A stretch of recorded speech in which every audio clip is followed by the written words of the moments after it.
And I mean, for crying out loud, Miami brought in Luis Suarez. So I think it's fair for the detractors or some of the pessimistic fans of this team to look at this offseason and say, what the hell? The midfield. The midfield is one in particular where I think the rest of the league grows every year. We see a new fancy-footed midfielder come into the league. And Thad, that is where we had our biggest departure. Give me beer or whiskey, wine or gin, anything to shake this mood I'm in. My football team's got me drinking. Back at it again with another season. We are back for our 7th season, Thad, of the Shades of Blue Soccer show covering this team. We are, man, and I'm pretty dang excited about being on another season with you, Cody. Thank you for saying that. I was just going to say the same thing. Robert, thank you for joining us. We're excited to have you here as well. Another season, boys. After last season, one of the most memorable this club has ever had, a roller coaster of a season, and then an even crazier off season too. But after all of that, I'm ready for this season, Robert. Yeah, definitely, guys.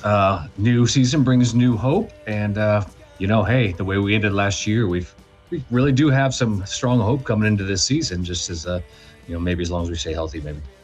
There's the key. Only if we stay healthy. Robert's optimistic. That's good. That's how I wanted to start the show. Thank you for that. 7:30 on Saturday at the Dynamo. We are starting the season.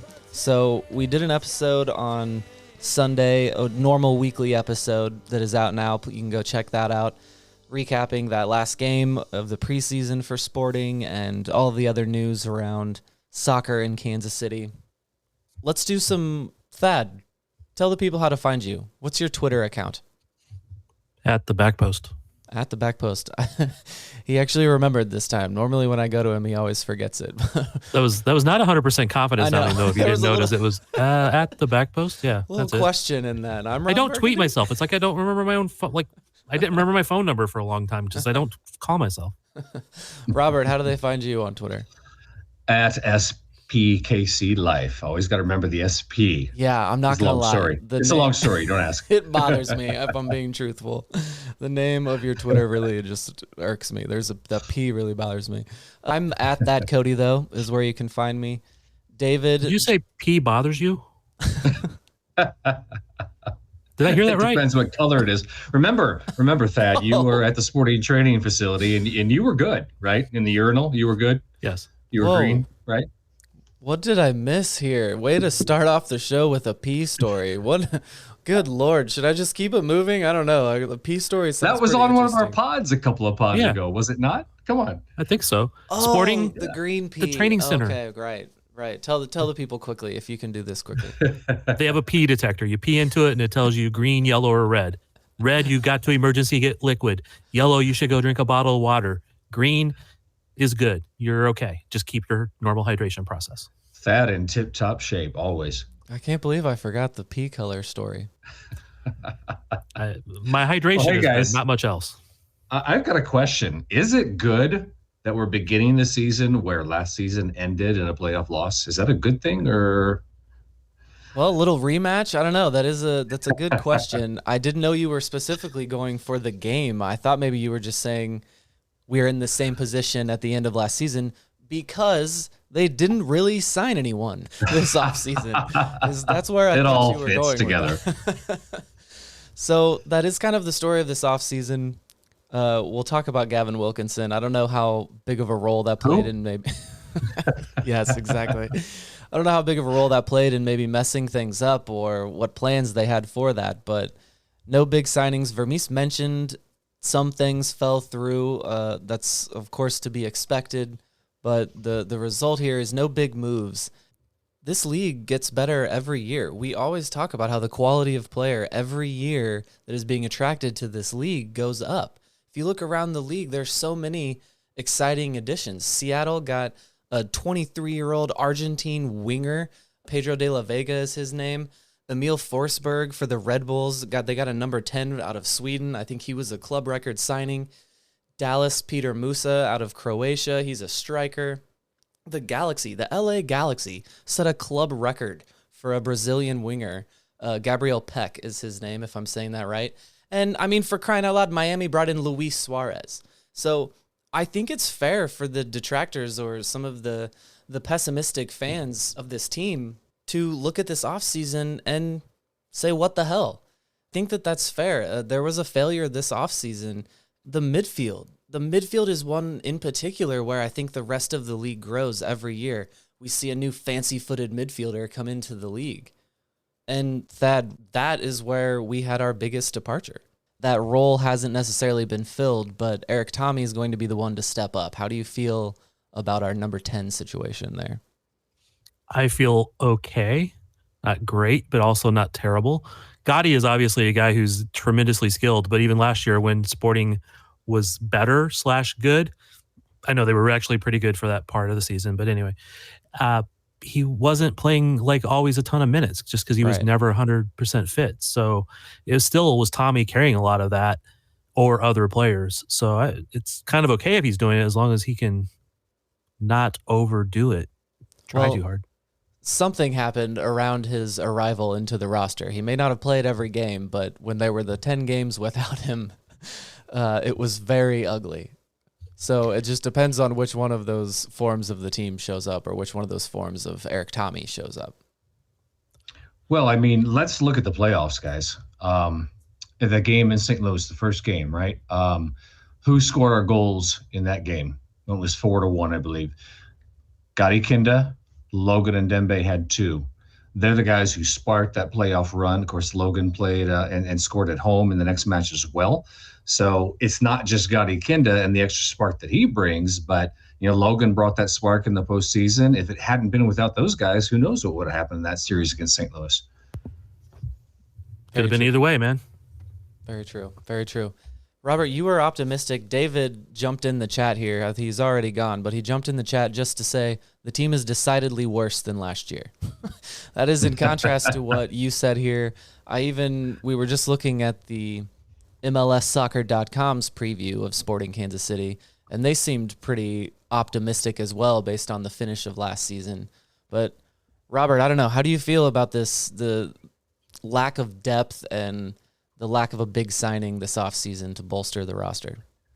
Well, going back to your rundown of the signings, not only did Luis Suarez, who has always been Vermees's ideal striker, get signed to Miami, but a lot of these guys that you mentioned, 2 of them, are under 22 signings, with strong potential that have already shown a lot of that potential coming through. So, and that's just a good point. That's just a good point about the league in general is they were signing expensive players in the past, but the expensive players are getting younger and younger. That youth is such a good sign for the league and very worrying for Sporting Kansas City, which simply just got another year older this year, basically. Well, I mentioned this in our pod about, closing out the preseason. We do have 2 guys who have shown a little bit of potential, and I'm excited about those guys. And I think, they've gotten some confidence from this preseason that could really bode well coming into the season. But, you look past the front line, which is strong, and it could go belly up pretty quick. Really an injury at any line of the field is going to be rough. Maybe not keeper because, we'll talk about that. There might be a battle there, and Pulskamp is waiting to play some minutes. But, man, anywhere else on the field, the midfield especially, and they're going to be in trouble. Robert, you mentioned the 2 young players that it might be the only thing we learned from the offseason with our limited view of following along, limited access we had. But maybe the one positive was Steven Afrifa and Alenis Vargas looked pretty good, scoring some goals. Vargas was scoring some goals. And that's some depth there on the wing in the attack as maybe Johnny is getting older. But Thad, did we get anything else from the preseason? What can you give the people from that we learned this preseason, or what you got from the off season for Sporting Kansas City? I would really like to say something prophetic here, but I would say absolutely nothing. Yeah, exactly. Considering we didn't see an actual game. We saw the highlights that they wanted us to see. They were not spectacular against MLS competition. They won 1 game, but again, we don't even know who was in the other side at that point in time. It's such a preseason is such a unpredictable predictor for how teams are going to go, because unless you're carefully watching every single game or who they're going up against and matching up, what that's going to be their best 11, et cetera. It's so unpredictable. This first couple of games is going to tell us a lot about what this team's like going into the real season. And, we didn't see a whole lot. You guys are right. But that header that Vargas scored in that last match is really kind of tantalizing because that's something we've been missing.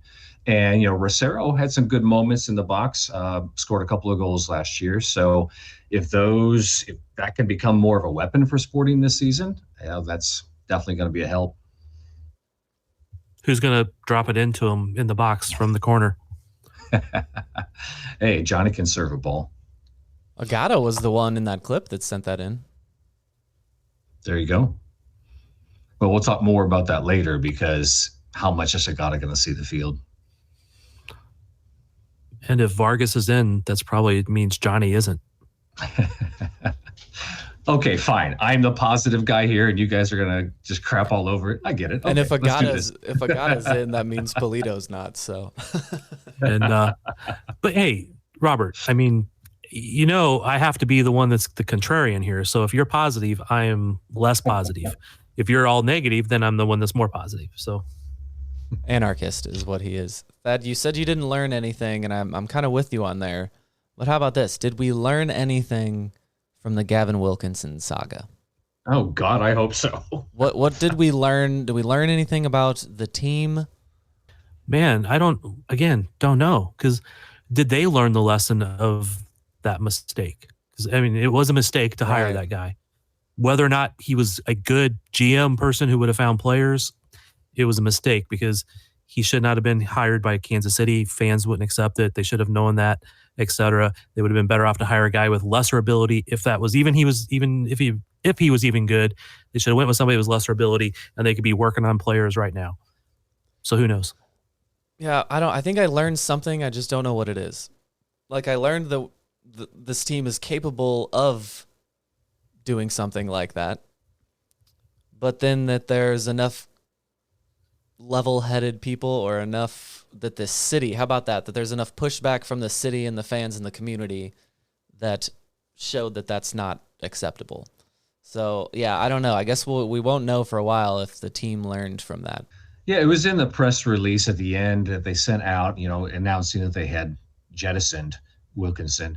And, we didn't really talk about it a whole lot, but I think there was an implication in there that they have been reminded by the fans of what our true spirit is and what our values are. So hopefully they're going to keep that in mind as they go forward. Should not have had to remind them. Exactly. I agree. But I think fans were the ones who jumped out and said, hey, this is who we are. This is who we want to be. When a team preaches culture and team and family and all that good stuff, the fans should not be the one to remind them of that. Right. But is that mostly in the locker room and not in the, upper realms of things that are running things? I don't know. Well, here we are. We're a week out. We can sit here and complain and ask why or what happened about about not signing other players. But this is the team we have. I think the story of the offseason is just the contradiction that they were so good for so long, perhaps the best team in at least the West for most of the season. So hell yeah, and it's basically the same team, right? Just short of Gadi Kinda. He didn't even play all that much, as Thad said. But it's such a thin starting lineup. When has this team ever gone a season without having at least one key injury? And as we've said, that we're kind of in risk of things falling apart. So I don't know. There's a contradiction there. I'm excited. There's a reason to be hopeful, but then off season without much action, Thad, kind of puts a damper on things. Can we pick where that injury would be? No, impossible. And actually, they already have one key injury because Kyrie is out. And they already have another key injury because Logan's out from last year. I cannot believe you just put Kyrie as the key injury over Logan. It was alphabetical. All right, we're going to take a break and come back and break down the roster for you. Let's start off with the keepers, Thad, my favorite position of anywhere on the field. I'm very famous for my love of keepers. You are, man. Do you think they'll be standing around this year? They always do. They always do, and they get credit for it. If the team's not good, they might be busy. I think the question about the keepers this year, is this a year that Pulse Camp finally has to take over or can finally take over, Robert? Tim Melia 2022. We thought Tim it was Melia coming, 20 right? It looked like it was Tim coming. Melia 2023. Pretty impressive when he came back. He had something to prove, I think, and he did. Just, another year older, but for keepers, is that a big thing? I think it is a bigger thing for Tim Melia since his stature is not, he's 6'1", I think, but he's not as physically gifted as other keepers. So I think age is something that can take away a bit of his spring, if you will, things like that. So I think that's going to be an issue to look at. I think he'll be strong early in the season, but I have full confidence that Pulse Camp has learned from his experiences that he's had playing Open Cup last 2 seasons, playing the SKC2. He's got the tools, and he's got to grab it sooner or later, and I think this might be the year. Thad, he's going to be 38 in May. That's even older than you, Cody. Yes, it is. Thank you for reminding everyone. Yeah, and like Robert said, keepers can have a different longevity, but they also will sometimes just hit that wall and drop off the face of the earth. And Tim, it's hard to say, but I think he had most of the starts in preseason, if I remember correctly, if not all of the starts.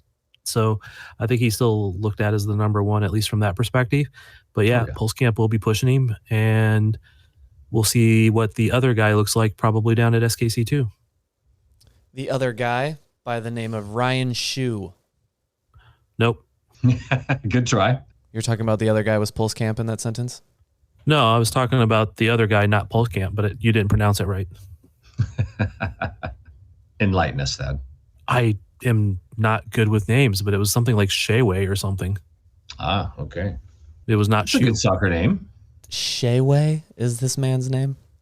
Shiwi could be. It just wasn't right, like Cody, the edit obvious this part shoe. No, I'm leaving Thad being mean to me. He just said no to that. You act like I had the wrong person. The guy who's famous for mispronouncing names on this show. He's just pissing all over you, Cody. Look, come on. When they signed him, the pronunciation was Shayway. Ryan Shayway. All right. It's actually not a bad name. I know. Shayway. I don't want to like it because I got it wrong. I wasn't sure of being right. I just knew that you were wrong. So that's usually the default position anyway. I am hoping this is the year of the big bear. This is the year of the bear for Sporting. I love Tim Melia, but just for the sake of the future of the team, I'm hoping Pulse Camp grabs the reins at some point this year. And the nice thing is Shayway is actually pushing Pulse Camp also. He can't be stagnant or complacent and sitting there behind, because that guy's big. He's got some reach. They compared him to Schulte in Columbus and the guy in Cincinnati. So they compared him to those two keepers, both young, both very good. Defenders. Big question here, I think, is center back depth. I guess they're not both old, but neither of them are young. Fontes is definitely getting older and somehow slower every year. And that's coming from a Fontes lover. But yeah, after them, it's the Roberts. We have Robert Castellanos and Robert Volader. Thad, who is the number 3 center back right now? Is it Castellanos? He's the one that came in that in the St. Louis game. And he was the guy who was playing with Fontes when Rosero had not showed up yet because of the green card. So I think, yes, he's the next guy. I am ready to argue here about these center backs because I'm not the biggest fan of Rosero. I mean, he's done some great things. I mean, I love his attitude, his work rate, etc. I'm just not convinced about his ability to read the game as well as he needs to. So that's a concern for mine. That's definitely his weakness. But sometimes I only do this with defenders in this league, but sometimes when I look at them, I'm like, okay, well, we're not going to get a perfect center back. I think he does the other aspects of the game well, but yes, maybe reading the game, he's capable of mistiming a tackle horribly, but I think he does all of the other things that we haven't had a center back do for a long time. Maybe a threat on set pieces and big and athletic and strong. And so I do really like him, but I do that with center backs in this league. Well, he's an MLS center back. He's got a weakness. Like they're all going to have a weakness or something, right? But Cody, what I want to know are what will your first words be if Rosero goes down? What are you going to say? How are you going to react to that? Okay, that's it. Oh my God. And you didn't even go with Fontes. You went with Rosero. We would be, dude, if Rosero goes down, that would hurt us so bad. Either one of them, man. Yeah, I know. Either one of them. This is where it's precarious. So maybe let's talk about the outside backs because that's a little more positive. Yeah, let's do that. So Jake Davis, breakout year last year in a new position. He's got some experience under his belt. What kind of expectations do you have for GAFD this year, Robert? He's a smart kid. I've talked to him a couple of different times, and he's definitely a smart kid. He's driven, so there's no questions with any of those. He just really needs to work on his attacking end of the game and a little bit of reading the game outside on the wing, shutting down crosses more often than he did last season would be a good step up as well. But, he's got Caden Pierre pushing him behind him, and Pierre's got to be at the point in his career where he's like make or break because it's been a while. Contractually, I think Pierre is out of contract after this season as well. So like most he needs to team. make a move some way or another. So it's a good situation for Sporting overall in the right back, that's for sure. Yeah, that is the one spot on the field that is a good situation, Thad. It's a good situation until Caden Pierre's hamstrings go out again. There you are, bringing it down again. We spent all year last year trying to confirm if he had hamstrings anymore because he never could get on the field. I told you earlier, Robert, if you guys are high on something, I'm going to go the other way. If you guys are low on something, I'm going to go high. It's who I am, man. It's my nature. It's impossible to plan a podcast for, let me tell you that. Well, you should. It's like keepers, man. You're gonna go a certain way with those. You're gonna be. Why is it you're gonna be nice to center backs but mean to keepers when neither one of them is gonna be perfect because it's MLS, right? Talk about being impossible here, Cody. But yes, that is me. I admit it. Well, what do you think of the battle between those two? Who's gonna win this year? I think it's gonna be Jake, but I would not rule out Caden because Caden's the more natural right back. He's faster naturally, at least when he was, a year and a half ago when we saw him more, and he had the ability to get forward, put in a cross. So he could still beat out Jake in that. He could also be a backup winger. The argument could be made, and you almost went there, Thad, that, okay, in our midfield, we lack depth. If need be, Jake could go into the midfield. I'm not convinced that he's going to be as good there as he is at right back, but that is something that we have as an option. Yeah, maybe build some confidence. Yeah, but then you miss out on a backup for the right back because it's dangerous to be playing your backups in another spot consistently. That's true. That's true. I mean, you do occasionally, but I think Jake was such a decently good. I mean, I don't know if he was going to be an MLS starter at midfield. Nah. But I thought he had, a lot of bite, and you can still see that any once in a while. He'll get that ball and dribble it like across the midfield, and he'll end up from the right back spot in the left wing spot. So you could still see that him maybe switching back there, but I think he's better here in the long run.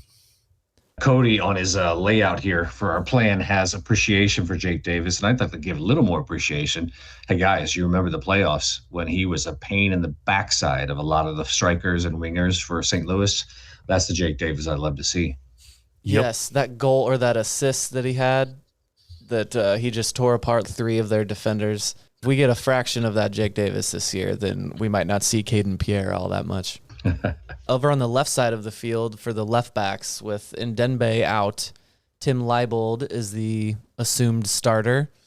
They also brought in Zoran Basong, who I guess is going to be the backup. Vermees talked highly of him, and Tim had a knock there at the end of the preseason, so you might be seeing him start Basong. Basong is 24. He played a few years with Montreal, and on his MLS thing, there's just a couple blank years, which was concerning, but he went to Romania for the last 2 years and was on a bad team, barely made any appearances, signed with the first place team the next year, and was only with them for a couple months. So did not have good luck over there in Romania, but maybe it's a project that Vermees likes, a good project and a reclamation for a player. And maybe he's still only 24, so he's young and could turn into having a really good MLS career if he, maybe fixes some. I don't know that this was the problem, but if you're only with a team for a few months, then I don't know, maybe there's some things off the field that you need to get right. And Vermees, in the strict system, likes to find guys like that. Benny Feilhaber being the most famous one. Yeah, and the most successful one of those. Right. I've just seen a lot of guys that will go overseas and not have any success because they don't fit in. And it may be the club, it may be the culture, the language, whatever. You just never know with some of that stuff. And they come back pretty quickly and then they're right back to being good again.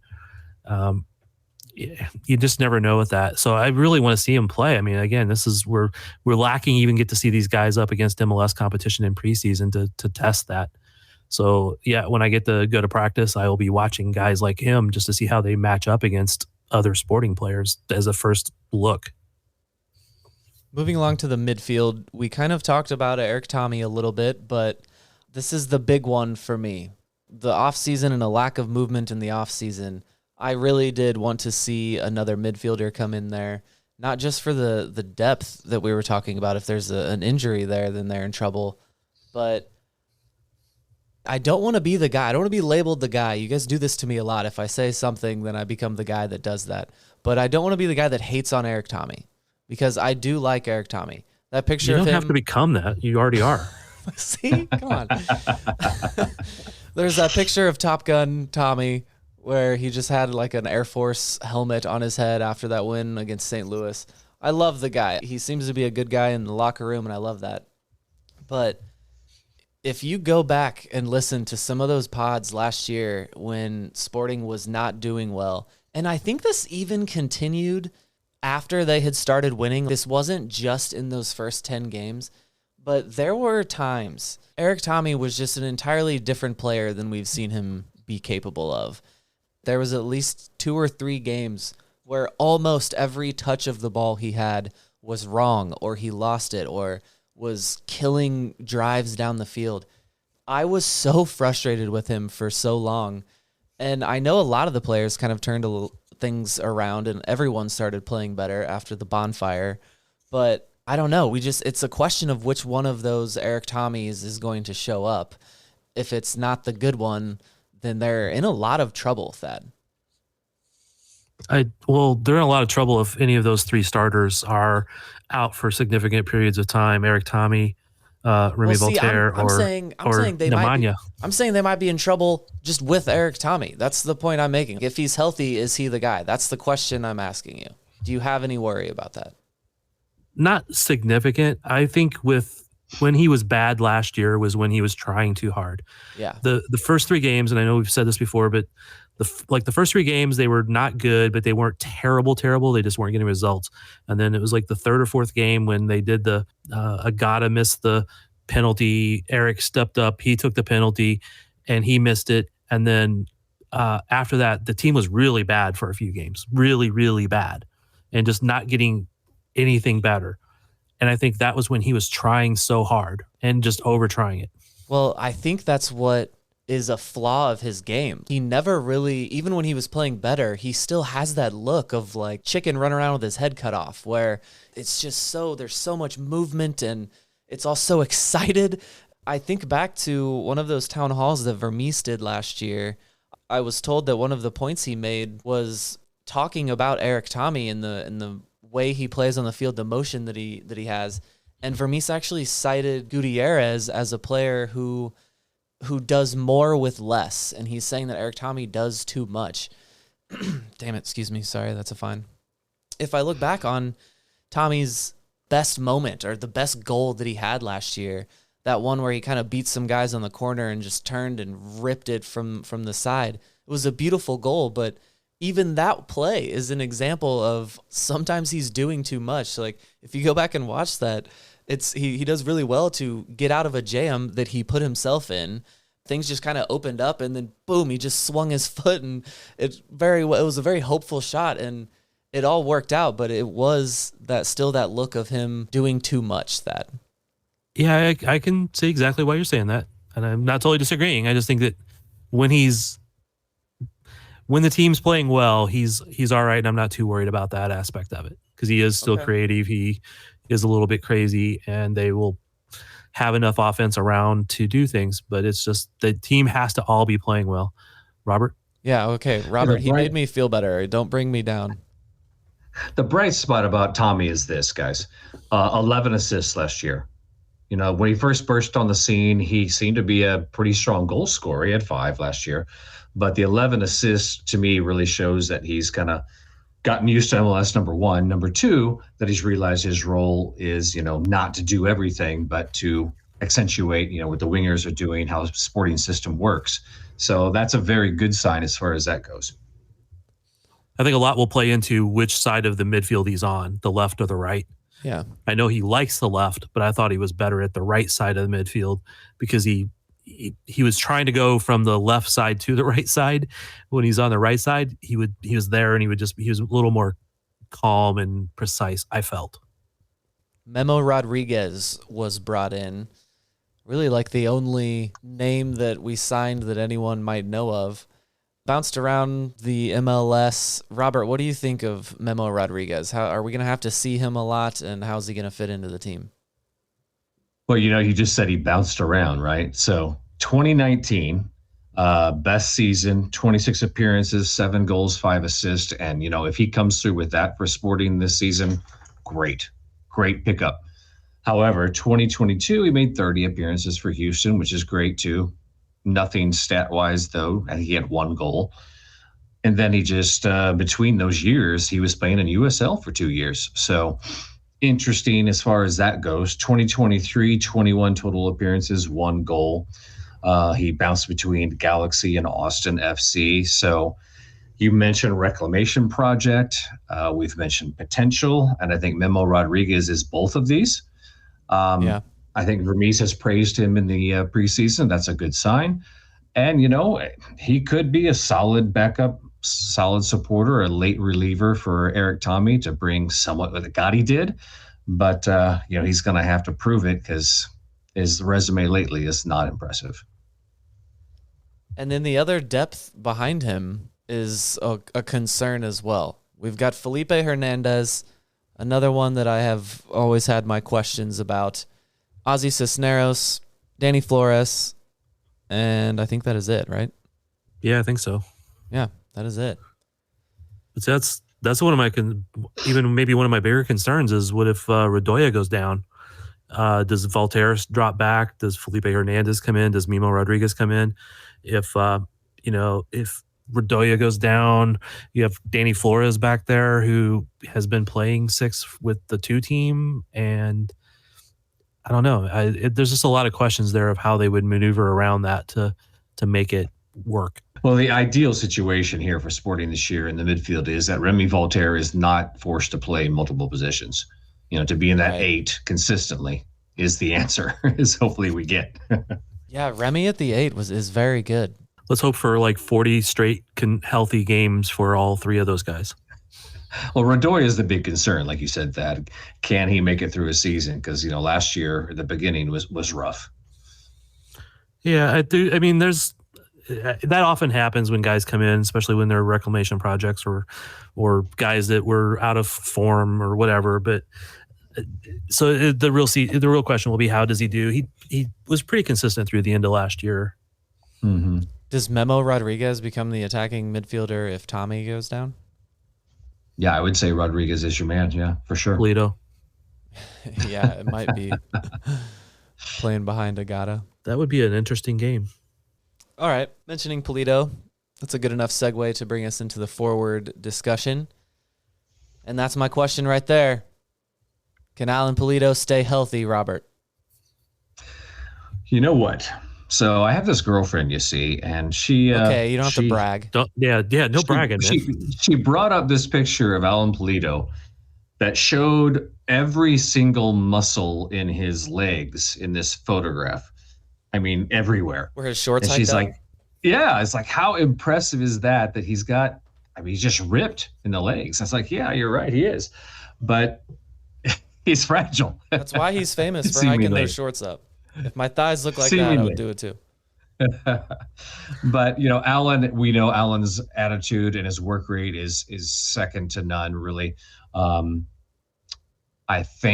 want to think with his surgery behind him and the way he came back last year, that this is the year he's going to play fall season and he's going to have his best year of his career, because that's what we really need. And they rewarded him with a new contract, so he better have been promising that year would come, and I hope it is this year, Thad. How many goals did he score after that contract? I know. One. He scored one after the contract, and it was after a missed penalty. He missed the penalty and followed it up. It was essentially a sitter. He got one in preseason, too. Come on. Yeah. Agata got 6. Agata, yeah. How many Vargas? Again, it matters in competition, so that I've seen guys score one in preseason and go on, for career years after. Yeah, that. It obviously means nothing. We're just having fun with that. Pulido is one of those guys. Yeah, and again, I'll stick up for it because people say he's fragile or big injury history. He's had one big injury. I mean, it's a doozy, but he's had really one big injury that started when he played for the Mexican national team and got hurt, and it just blossomed and grew and became a big issue. But he's not really had long injury history before he came here. Well, but he did have a very bad injury. It was a very serious injury that not everyone comes back as good as they were. I was preaching that all last year. You never know if they will come back as fully as good as they were before.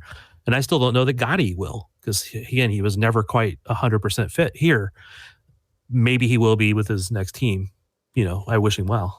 Let me be Peter Vermees here, Thad. We don't talk about players who aren't on the team. Yeah, anymore. why are we talking about Gadi? Get Gadi out of here. He left us. No, I will miss Gadi. That is a sad one. Daniel Shalhoub, DS10. It is the year of DS10. So Daniel is an interesting one. Obviously, one of our favorites. We love Daniel Shalhoub. But there has been times where he can disappear for periods. And then there have been times where he looks like he could be one of the best wingers in the league. He doesn't need a lot of room. He can create a shot out of nothing. So I don't know. Thad, what are we going to get from Shalhoub this year wearing the 10 jersey? Right? It's you look good, feel good, play good. He always wanted the 10. He's in the 10. Are we going to get the best of Daniel Shalhoub? Man, I wish people would wear the jersey numbers that they really should wear. He's not a 10. So Yeah, but those numbers, but if you're going by that, then those numbers don't actually mean anything. They once did, according to the positions on the field, because that's what players wore. If you were playing in that spot, you would wear the 6. If you were playing in that spot, you'd wear the 10. So that's where that all came from. But then the positions on the field all changed. So what is this supposed to? Leave me alone, man. I'm gatekeeping people's numbers here. Redoya, 6. Johnny, 7. Mimo Rodriguez, 8. Alan Pulido, 9. That's all fitting right there. Yes. 11 for Kyrie. He may not be your preferred 11, but he's an 11. What is an 11? Attacking midfielder. Huh. Actually, he's a winger usually. Yeah, I was thinking. I guess it's a winger. Usually in a 4-3-3, it's a 7, 9, 11 across the top. 6, 8, and 10 in mid. 2, 3, 4, 5 across the back. Go, Thad, go. Well done. Do I need to explain the 1 to you? I know you don't remember they're actually out there. They should be 0. They all wear 0. Okay, on the other side of the field, Johnny Russell, another fan favorite, of course, Sir Jonathan, Johnny fucking Russell. In the darkest moments of last year, was the only thing to hang our hats on. He seemed like the only guy on the field that was angry enough and wanted to do it, and he's been known to put the team on his back, but another year older, how much can he play this year, Thad? Can we expect a full year of healthy and lethal Johnny Russell cutting in from the wings and splitting defenders? No. Oh. Oh. Why not? He's another year older. He hasn't been 100% play every game fit for a couple of 3 years now. I hope that they actually sub him more often. I hope that they give him rest. I hope they give Vargas lots of opportunities. Again, Vargas has to earn them, but I hope he gets those opportunities because he has earned them. So Johnny is 33, turns 34 in April. And yes, that is where I wanted the discussion to go. The only, like we said in that last episode, it does look like we have some two young players in the attack to maybe be excited for this year, Vargas and Afrifa. Who's going to get the first time off the bench whenever Johnny needs a spell in the 70th minute against Houston? Who's coming off the bench to play in that spot? Vargas. Yeah, I mean, that was the pattern over in preseason, so for sure. And the thing about those two guys is athletic. We haven't had, Kyrie Shelton, say what you will. We haven't had guys who have the athleticism that these guys have for quite a long time. Are both of those guys over Marinos Janis? Because last year, Janis was that guy off the bench. Well, I guess it was Shelton, but... It was 2 years ago. It was Janis. He came off the bench like 24 times or something. Yeah, we never even... Let's go to David in the chat. What did David have to say about that, Cody? Yeah, I was going to get to that. The other comment David left us was the team should look to sell Janis this summer. Yeah, fine. They never play him, so fine. But who would buy him, Thad? His old team in Europe. Yeah, he does. He does play for the Cypriot national team, so maybe he's got some cachet in that country or that little island. Do they have a league? Yes, they do. A league? All right, there's a team there that'll maybe give us something for him. I'm trying to remember the name of his team. Actually, I hate that. I can't remember it right now. Isn't it crazy? Like these two young guys, one of them has only been playing soccer for like a few years, and then both of them they have like a decent preseason, and they jump ahead of Janis like that quickly. It's just the way it is. And Cody, going back to your opening, with these new signees, these young under 22 guys, initiative players that some of their clubs picked up, and we're talking about Voloder and Janis just not doing anything for Sporting, and this is their last season to do something. Yeah, we said that at the end of last year. It feels like 1 out of 3 they hit on when they signed those 3 U22 initiative players. Logan feels like a win. Janis feels like a loss, and I do maybe have some hope for Voloder this year. We've seen stuff. Perhaps, yeah. We've seen stuff from Voloder, but we've also seen horrible stuff. And like some of the like single worst mistakes that like defenders can't do, and he's had trouble getting on the field after those. But I don't know, maybe he grows up. He's got 2 years of Peter Vermees's strict system hammered into him. Maybe he fixes some of those mistakes this year. Vermees did actually speak highly of him in preseason, of Robbie. So who knows? Maybe he's moved up the depth chart. And Thad, we always talk about at training that there's like one guy that is ripping in shots from distance all the time, and the guy you would never think of, and Voloder does that. He does crazy things in training. He's good, man. He just has to like do it in the games a little more consistently. He's also been played as the left back sometimes when they needed a backup there. He's played as the left in a back 3. So he's got some versatility there also, and he's like a super nice guy, so I like him. Well, going back to our forwards, as we were talking about, and Thad kind of alluded to it earlier, something that we've talked about before, we haven't seen it in the preseason, though, is Agata and Polito playing together. This is never going to happen, is it, guys? Well, there'd have to be a formation change, or like Thad said, Eric Tommy goes down and they put Polito in the midfield. I think we might see them play together when they're chasing a goal. But I think that's probably the most likely. And that would be, Tommy's, tired and they drop Polito back as a withdrawn 9 or whatever you want to call it, and have Willie up top, because I think that's the way it would have to go. But actually, I want to go back for a second. When we were talking about Logan seeming a win in the U22s, remember middle of last year, it was very much seeming like he was not the guy. Nobody was, there was no wins. And it wasn't until he kind of just came out of nowhere mid through the season and started banging in some goals, especially towards in the playoffs. That's when everybody's like, oh yeah, he was a win. Just a few weeks earlier, not a lot of people would have been saying that. Any of these guys could all of a sudden catch fire. All right.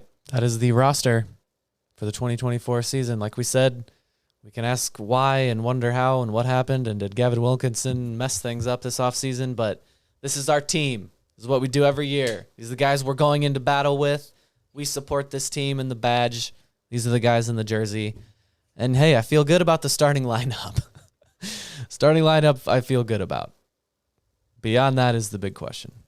You don't even feel good about that, man. You're questioning Tommy, so I don't think you actually feel that good about the starting lineup. Well, I feel good about it. I don't think it's going to win the league. I don't think it's an MLS Cup winning team, but I think this team will win a lot of games. It'll be in the top half of things, but we're going to talk more about that after the break. That is there pressure on Peter Vermes this year. I wanted to talk about this because I think a sign of the Gavin Wilkinson hire is that the ownership or the powers that be saw a need and maybe forced Vermes' hand a little bit to give up one of his 2 roles, or that the ownership saw a need to bring someone else in for support. I'm not calling it an acknowledgement that he was doing too much or that they're taking responsibility away from him, but there may be something there. So after the last 2 seasons and the Gavin Wilkinson trouble, is there pressure on Peter Vermes then? Oh, I think there absolutely is, yeah. I don't know that it's, don't win a cup pressure type of, firing, but I think there's definitely pressure. Well, what is that going to look like? How bad does the team have to be? Well, okay. If we lose the first game, somebody's going to say, fire Vermes. But Robert, I don't know. What kind of pressure is he actually under here? Well, he's got a contract. A brand new one. He's an institution to many, especially those in power of Kansas City soccer. He doesn't have anybody who's pushing him as far as in the front office, as far as knowledge or experience.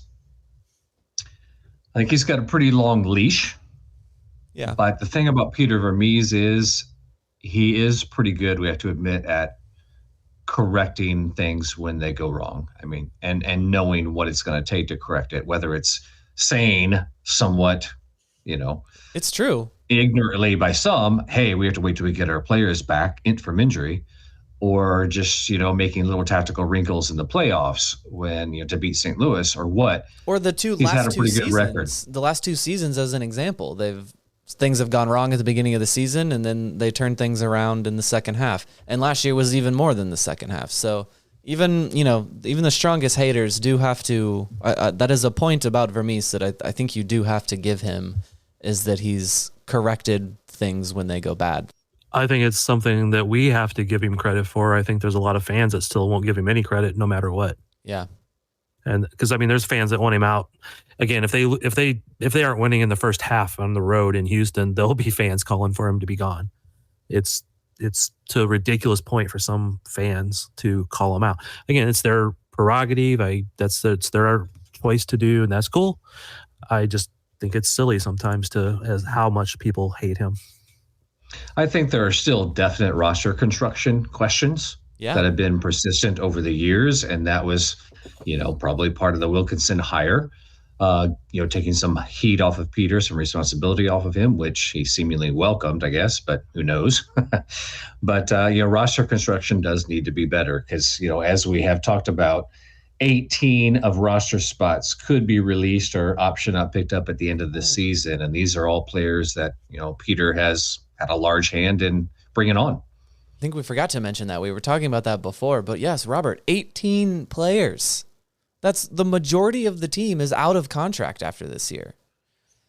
Or their option that they have, could not be picked up. So yeah, right. And then there's a question of just the aging roster and the lack of depth. So that's a fair question. That's going to be, I think, the big story of the year. I mean, I guess I hope it's not, but I don't see how this team can go without injuries, and it looks like an injury anywhere is really going to hurt them, Thad.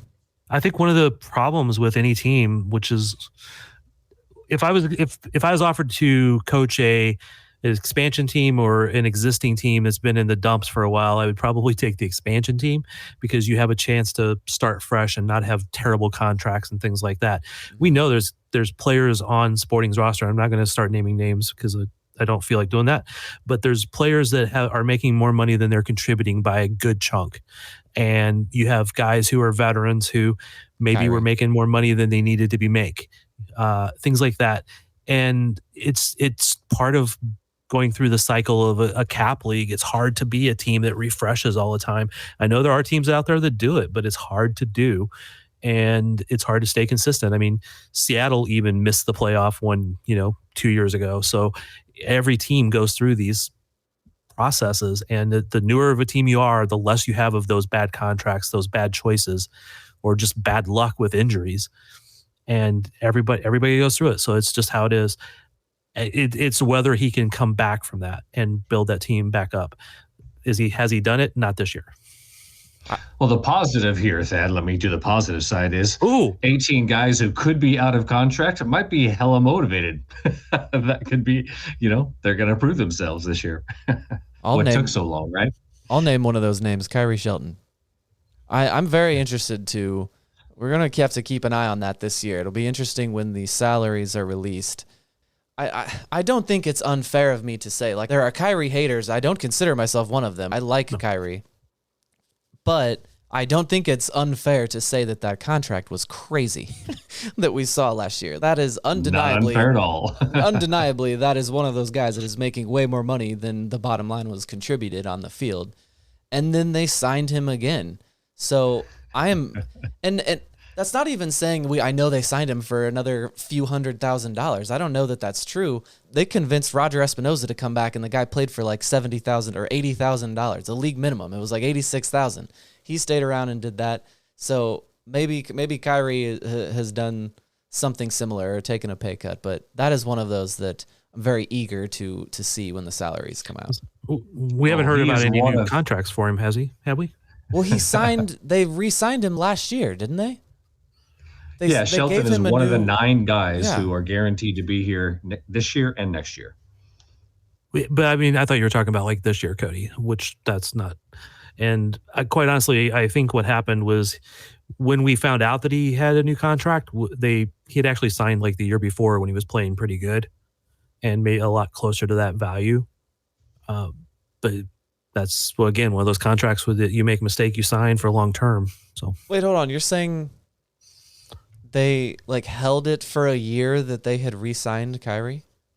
Not held it, but just hadn't announced it because these contracts get signed and we don't know, like we don't always know when the contracts are signed. Like when they say, we're announcing the signing of Joe Smith today, that could have been 6 months ago, right? They're just doing it when they feel like it's the time to do it. That was not the time to do it last year when they announced Kyrie. That was not the time to do it. Well, it wasn't last year; it was the year before, but the year before that is when he was playing well, and I think they signed it the year before. In that year before when he was playing well. But why wouldn't you just announce it then?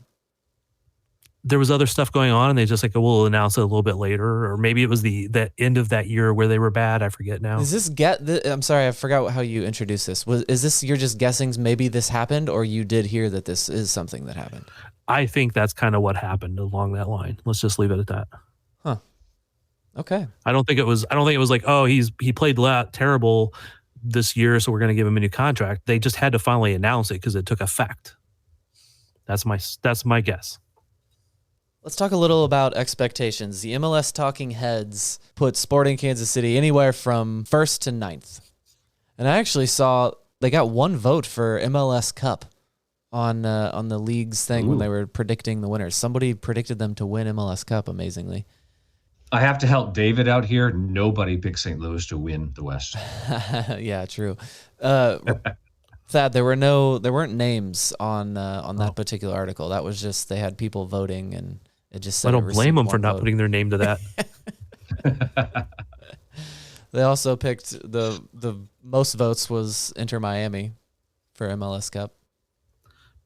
But they got to still have players, right? So yeah, anywhere from first to ninth. I guess the point being, nobody really knows how to analyze this or assess this team yet. It's again a question of like that starting lineup is good, but if everything is not perfect, then how far could they fall again? Well, one thing we did not talk about, Cody, so far in this show is that we've got that DP slot, and I'm confident they'll pick up somebody probably in the summer window that's gonna boost the team for a strong end to the season. So we'll have to see what happens there. Well, let's hope that it is a boost and not a savior that is coming in to salvage a terrible start to a season. Right, exactly. or it's even a mediocre run at that point where somebody comes in and makes it better. Yeah. When they do these predictions on MLSsoccer.com, I like to look at like who made them, because some of these people I have no faith that they actually know a lot about MLS. They're spread too thin. And because who had them at first? Kendra de Saint Aubin. And I know I've listened to her and she's always seemed intelligent. I don't know that she's, Smart lady. Yeah. Never heard of her. I think she's overestimating there. And then the last place is Lori Lindsay. And she has them in 9th in Western Conference. That's the lowest one. And I know that she follows so much stuff that I don't know that she's an expert on those. So, and I'm not trying to pick on the two women there, because some of the people in between are people I don't have a lot of confidence in either. So Brian Dunseth, he went with 5th. I'll go with, I think he's reasonably 5th. I was just about to ask you, so where do you feel like they will land around there? 5th. So Robert, where do you have them? I'm saying 6th, and they will win the first round of the playoffs they're in, but they will lose the second like they did last season. Yeah, I think that's about where I'm at. It's going to be another very sporting Kansas City season. They'll do a lot of winning. I think even for a moment we might be looking at the top of the West. It might not be that far away because everything is always so jammed in close. But I think they're looking at 4th, 5th, 6th, a finish like that, and then a bad call from a replacement ref in the second round of the playoffs. We're all pissed off again and wondering what if, and is this good enough, and should Vermees be fired? So you just predicted that all MLS referees that are being locked out need to really plan well for the next year financially. Yeah, there's going to be a long lockout. I always hate making predictions because so much changes. One injury takes a team out of competition. One signing in the summer window changes everything. So just give us a broad thing, not about where the team is going to finish. Just give us something that you think is going to happen this year. A Frifa takes over and is a breakout player, or Polito gets the golden boot, or give us something like that. Give us something we can look forward to this season, Thad. The top vote getter for goal of the year for Sporting Kansas City will be a Jake Davis cross to Lanas Vargas header. Okay. I thought you were going to say Remy Voltaire. A Remy Voltaire screamer from 45 yards is going to be the goal of the year. My second choice would be a goal by Fontas from outside the box. Wow. Hollander, come on. And it'd be a slow roller about as fast as him. Yes. Polito, 15 goals. Okay. Which would be his top production the time he's been here, yes. I think he finished 14 last year? I think he had 14 with like 5 games left or 4 games left or something like that. If you include the playoffs. Got to threaten him with a new contract. That'll help. Not sporting related. Will Inter Miami have to cut somebody by this weekend? Oh, yeah. Have you not been reading up on that, Thad? Not the last 2 days, no. Well, I think he's asking, like, are they going to be able to unload these players in time? They've still got a few days. But, Robert, does that mean you think that it's all coming to a head here in a few days? Well, I've read that Gregor is being sold, and then they have another player that they are transferring or putting out on loan, Where did Robert which Taylor is going go? to help them. He's still with the team. Oh, But he was I'm just one. telling you what I read. Don't ask me where I read it. I'm David. I don't know. I don't name my sources or remember them. They have to have the roster compliance date is actually Friday, I think, but Miami has a game before that. So I'm not They sure how do, that yeah. actually works. Yeah. Wednesday night. Tuesday night is what CONCACAF Champions Cup is when that starts, right? Yep. St. Louis actually has to play a real game. Soccer's back. It's this week. It's official.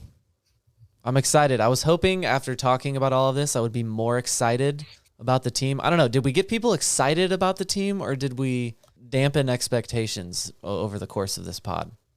What is our role, Cody? Is it to get them excited, or is it to be somewhat accurate in our commentary about what's going on? Somewhat yes, accurate. they must trust us to some degree. Yes, they trust the words we say, somewhat accurate and somewhat funny. That's our role. If we want funny, we actually should do video. Well, I've requested that my podmates prepare for video and get their video setups done better. And I'm still looking I'm at painting this wall right over there, man. I still can't see the bottom of Thad's chin. Robert's got You lights don't on need behind to him because and we're it's all not using the shiny. video right now. Okay, well, if you were more presentable and combed your hair, maybe I'd be more willing to do video. He's got this Einstein thing going on every time. What is wrong with that? It's my look. Why do I have to have a combed hair to be speaking about soccer, man? Come on. Well, we need to look good for the people if we're going to be doing video. If we need to look good, I need to not be on video. I'm going to wear a tie. That's going to be my lane. I'm going to be the guy in these videos that wears ties for no reason, suits and ties. Get a little bow tie there, young Sheldon. Oh, I have bow ties. I know you made Oh, that as a Lord. joke, but I love bow ties and I have a bunch of them. Do they spin? and you're single, huh? Maybe that is why. Maybe I'll wear the bow tie to Media Day. We've got Media Day next week on Tuesday after the first game against Houston, before the home opener. Hopefully we can set up some interviews and get some good content from there. We But usually do. We usually do. This time we can actually talk about a game. We'll be able to ask them about one game. They'll have a win over Houston already. Again, that is 7:30 Saturday. Kicks off with I think the rest of MLS teams because they've grouped them all together again. I thought we were gonna fix that this year. All kickoffs at the same time. 7:30 it is. Morning. The other side don't seem so tough, and 3 own goals ain't all that rough. Our skipper has just been sent off. Supporters strong have all gone soft. My football team's got me drinking. My football team's got me drinking. My football team's got me drinking. Give me beer or whiskey, wine or gin, anything to shake this mood I'm in. My football team's got me drinking. My football team's got me drinking. My football team's got me drinking.